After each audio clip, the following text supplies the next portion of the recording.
La célèbre tour de télévision de Shanghai, qui a reçu le même nom que la ville de Hong Kong, a été frappée par un puissant éclair. Ceci après que la police de Hong Kong ait arrêté davantage de militants pro-démocratie. Le magnat des médias de Hong Kong, Jimmy Lai, ainsi que d'autres personnes ont été libérés sous caution. Le cours de l'action de l'Apple Daily de Lai a grimpé en flèche peu après, en signe de soutien. On a découvert qu'un fonctionnaire chinois avait falsifié son CV avec des résultats quelque peu comiques. En se basant sur ce faux document, il aurait rejoint l'armée chinoise avant l'âge de 1 an. Une chaîne de télévision publique chinoise fait face à des conséquences. Suite à la diffusion des aveux forcés d'un citoyen britannique, il a été forcé de faire cette déclaration après avoir été drogué, menotté et enfermé dans une cage à l'intérieur d'une prison chinoise. Et les utilisateurs de WeChat aux États-Unis semblent divisés au sujet de l'interdiction par Trump de l'application chinoise de réseau social. Tant les partisans que les opposants ont mis en place des pétitions sur le site de la Maison-Blanche. Bienvenue dans Regard sur la Chine, je suis Vladian Huitens. Le Apple Daily, le journal pro-démocratie de Hong Kong, promet de continuer à se battre après l'arrestation de son propriétaire. Cette arrestation a suscité de vives réactions de la part de fonctionnaires et de militants du monde entier. Tout chaud sorti des presses, plus d'1,5 million d'exemplaires du journal hongkongais Apple Daily ont été imprimés avec un message de désobéissance mardi 11, après l'arrestation de son propriétaire Jimmy Lai. L'édition du mardi 11 a été publiée avec en gros titre « Le Apple Daily doit se battre » au-dessus d'une image de Lai menotté. Il avait été placé en détention la veille après que la police ait fait une descente dans les bureaux de ce journal pro-démocratique. Il s'agissait de l'arrestation la plus médiatisée jamais effectuée suite à la loi de sécurité nationale imposée par Pékin. Ce mardi 11, les lecteurs ont réagi en faisant la queue dans les kiosques à journaux de la ville aux premières heures de la matinée, impatients de mettre la main sur un exemplaire. Certains vendeurs ont même déclaré avoir vendu tous les exemplaires du journal pendant l'heure de pointe du matin. Judy Do, la propriétaire d'un kiosque à journaux, témoigne. The news yesterday makes every youngster want to read Apple Daily. They must read it. Some who don't usually buy newspapers said that they had to buy it. Cho est l'un des anciens leaders du groupe Demosisto en collaboration avec le jeune militant Joshua Wong. Demosisto a été dissous avant l'entrée en vigueur de la nouvelle loi. Les arrestations de lundi ont rendu Kim Yao, une résidente âgée de 45 ans, préoccupée par les libertés de la ville bridées par la loi sur la sécurité nationale. What the police did yesterday brutally interfered with the freedom of press. All Hong Kongers with a conscience have to support Hong Kong today and support Apple Daily. La réaction internationale suite à l'arrestation de Lai est arrivée en quelques heures. Lundi 10, le secrétaire d'État américain Mike Pompeo a qualifié Lai de patriote qui a de bonnes intentions à l'égard du peuple de Hong Kong. La Grande-Bretagne a affirmé que l'arrestation était une preuve supplémentaire que la loi sur la sécurité était un prétexte pour faire taire l'opposition. Le magnat des médias de Hong Kong, Jimmy Lai, a été libéré sous caution. Ceci après que les Hongkongais aient acheté des actions de sa société pour le soutenir et protester contre son arrestation. Le propriétaire du journal pro-démocratique de Hong Kong, le Apple Daily, est sorti d'un poste de police mardi dernier, devant des Hongkongais qui scandaient autour de lui « Soutenez Apple Daily jusqu'au bout ». Jimmy Lai a été arrêté par la police de Hong Kong lundi dernier. Il a été accusé de collusion avec les forces étrangères. Suite à son arrestation, les actions de la société mère d'Apple Daily ont grimpé en flèche de plus de 1200%, un signe fort du soutien local à l'égard de la liberté de la presse. Le journal, avec un tirage normal d'environ 70 000 exemplaires, a produit un demi-million d'exemplaires mardi.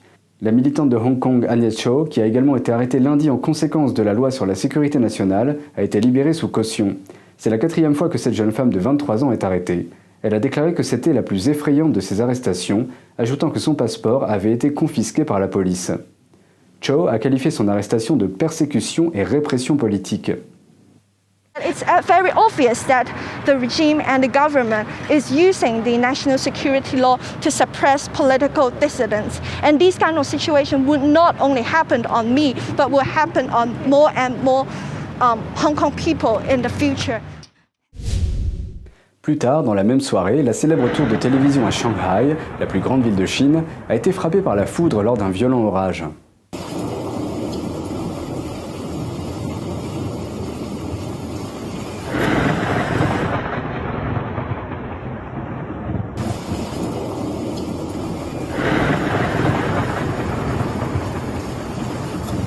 Plusieurs vidéos montrent le moment où 2 colonnes de lumière frappent la tour de la Perle de l'Orient.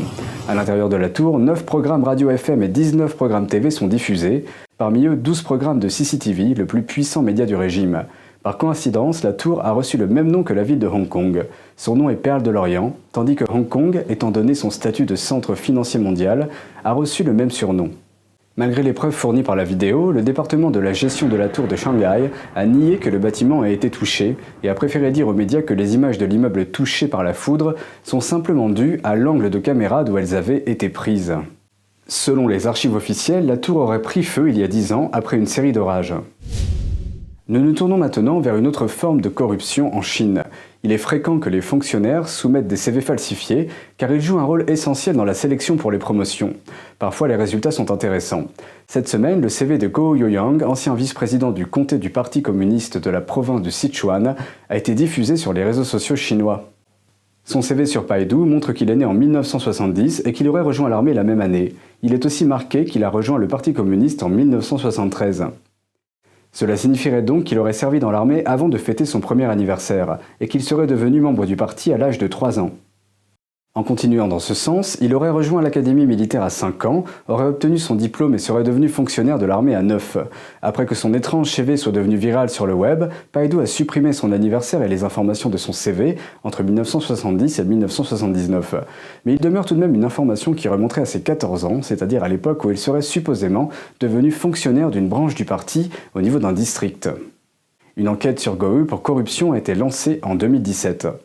Mais il n'est pas le seul fonctionnaire chinois à posséder un CV falsifié. Selon le Quotidien du Peuple, le département d'inspection des membres du parti contient plus de 25 000 dossiers de cadres détaillant l'historique des membres. Environ 500 dossiers se sont révélés frauduleux. Cela signifie que selon l'enquête, 2 fonctionnaires sur 100 ont falsifié leur curriculum vitae. L'interdiction de WeChat par le président Trump divise les utilisateurs américains. Sur le site de la Maison-Blanche, il y a maintenant 2 pétitions en ligne, l'une en faveur de l'interdiction et l'autre contre. En plus de TikTok, le président Trump interdit également l'utilisation d'une autre application chinoise aux États-Unis, WeChat. Bien qu'elle ne soit pas aussi connue que TikTok, WeChat est en fait la 5e plus grande plateforme de réseau social au monde, avec plus d'1 milliard d'utilisateurs actifs. Un grand pourcentage des utilisateurs de WeChat se trouve en Chine. Aux États-Unis, ces utilisateurs sont principalement des Américains d'origine chinoise.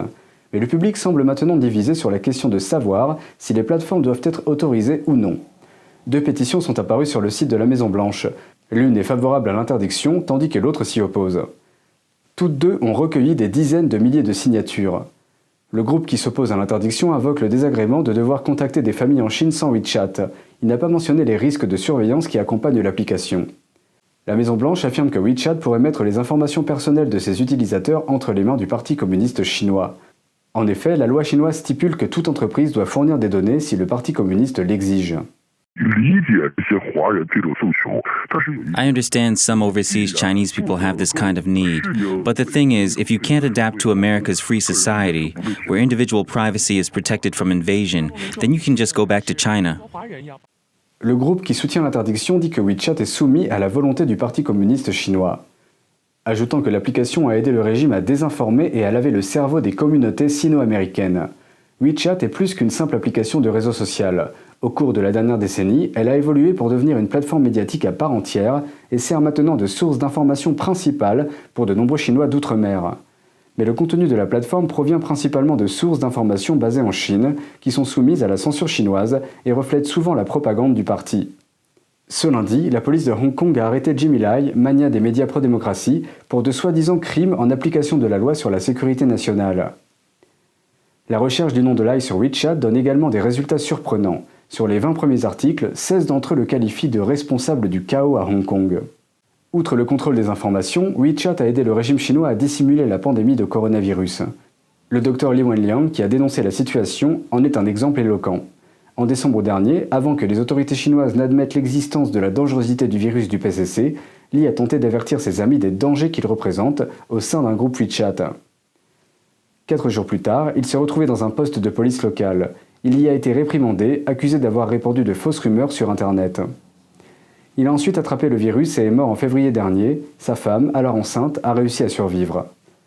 Un groupe de recherche basé à Toronto a par la suite découvert que dans le mois de la mort de Li, WeChat a étendu sa censure du contenu lié au virus du Parti communiste chinois sur la plateforme. Microsoft envisage l'achat de la très populaire application de partage de vidéos TikTok.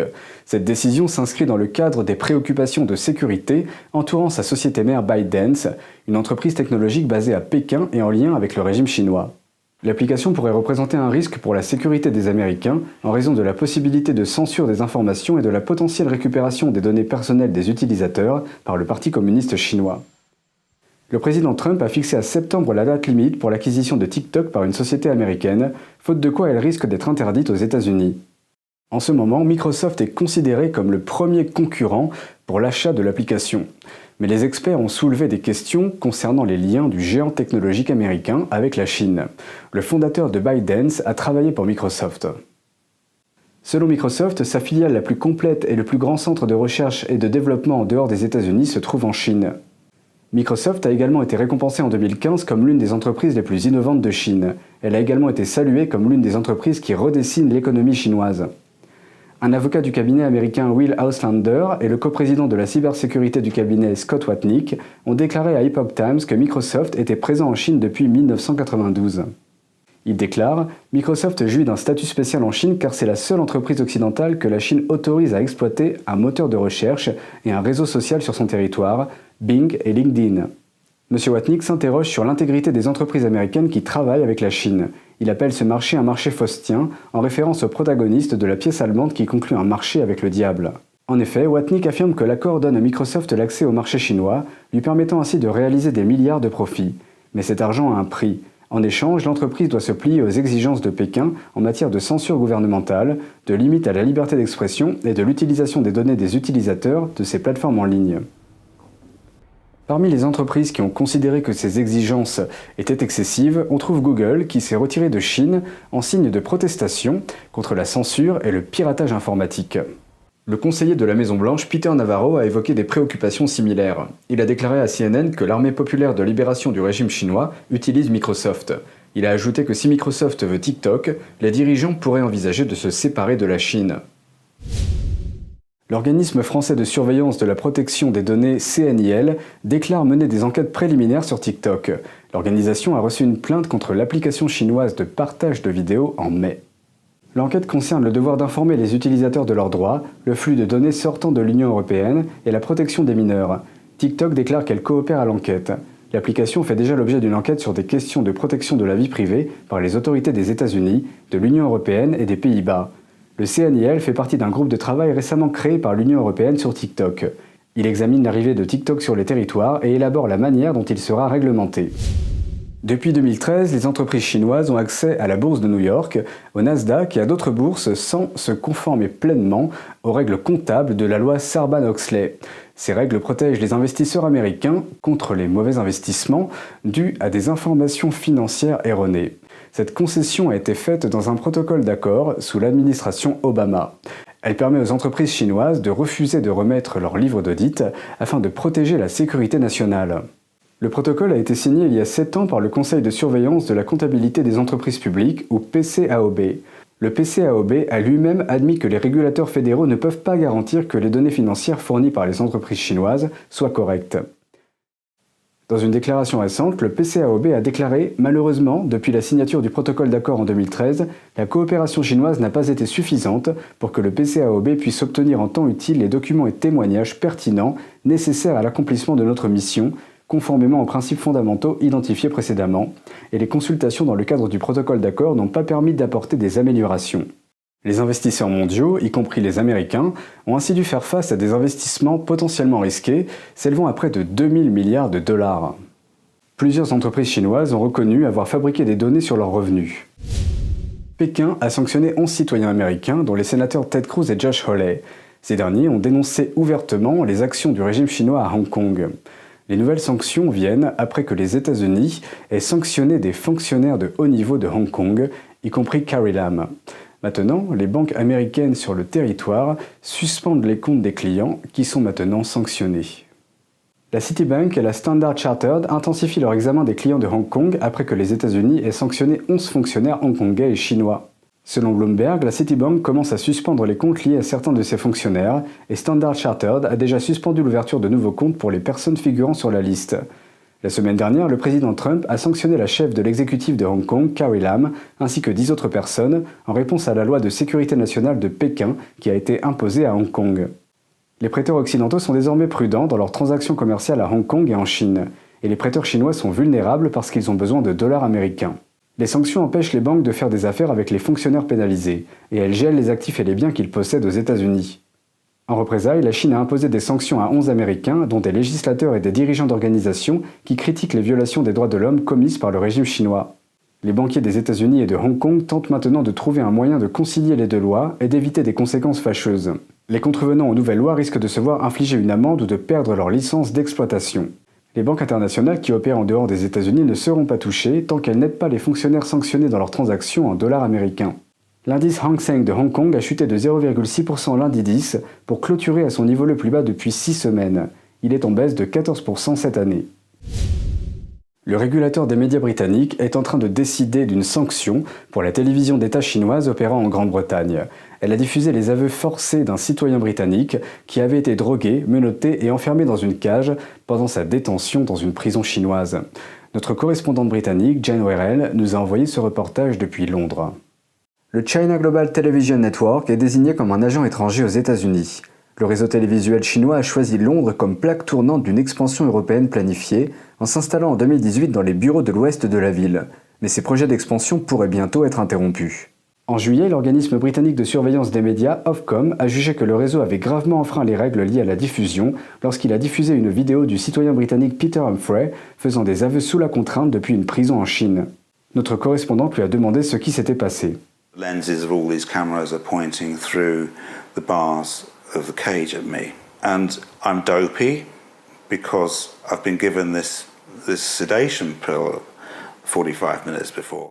Travaillant comme enquêteur privé en Chine, Humphrey et sa femme ont été impliqués dans une enquête sur la corruption d'un haut responsable en Chine du géant pharmaceutique britannique GlaxoSmithKline. I was detained in the middle of July in 2013 and held in a detention centre in a cell with about 12 prisoners in it, with no furniture. We lived on sort of the naked floor. The toilet was a hole in the corner of the floor. And I went through day after day of interrogations. I was taken to interrogation cells almost every day to be interrogated by the police inside a cage. Il a été accusé d'avoir obtenu et vendu illégalement des données sur des citoyens chinois. Avant d'être traduit en justice, il dit avoir été placé sur une chaise, dans une cage plus grande que celle à laquelle il était habitué, et interrogé. I'm in handcuffs, I'm in the orange vest. They shut the door of the cage. And Inspector Ding then proceeds to be the voice of a journalist, asking questions from a list that he's got on a clipboard. And every time I don't answer the way he hopes I will answer, he repeats, he does a retake, as it were. Having you locked in a cage in order to force you to do something is a form of torture. Il dit qu'une version fortement remaniée a été diffusée sur CGTN, alors connue sous le nom de CCTV News. C'est l'équivalent en anglais de la télévision centrale chinoise, propriété de l'État.